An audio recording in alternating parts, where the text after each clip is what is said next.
Oh, faham.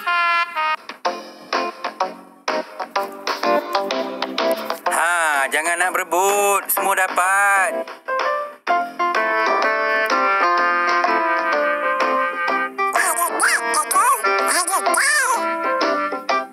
Nah, kuek. Kuntum mana?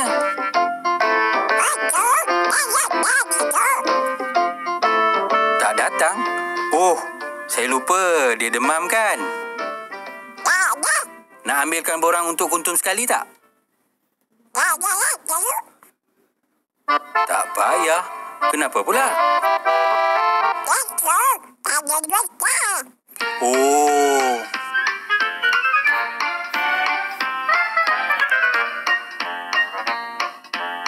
Seronoknya masuk pertandingan mewarna. Tapi dah terlambat untuk saya masuk.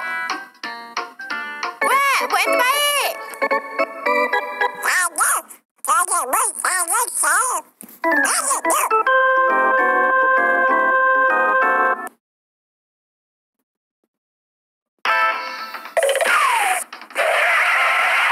Ada siapa-siapa yang nak gantikan tempat saya tak? Apa kes ni? Ada ke tak? Kenapa, Tom Yam? Saya kena balik kampung lah. Nenek saya sakit. Saya nak masuk boleh? Awak sambunglah, Kuntum. Benda semua ada kat situ. Saya nak balik cepat ni. Hal penting. Terima kasih, Tom Yam. Terima kasih banyak-banyak. Sama-sama.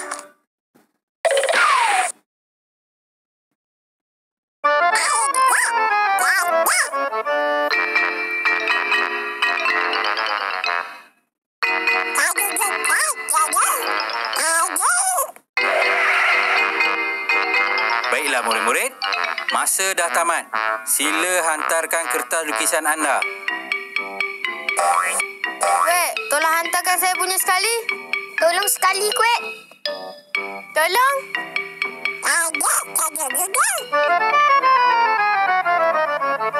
Betulkan diri sendiri je Kuek ni. Minta-minta lah Kuek kalah. Hei.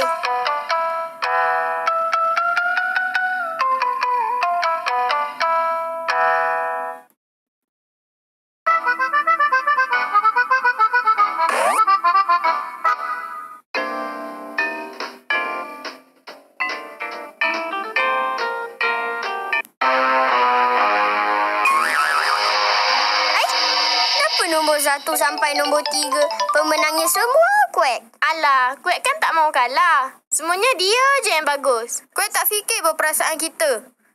Dah lah kita menang. Sedap je dia letak nama dia.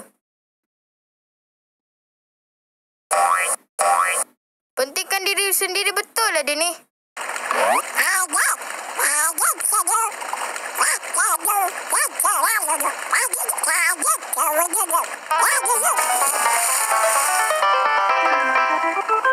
Kuek, awak keluarlah dari longkang tu sendiri.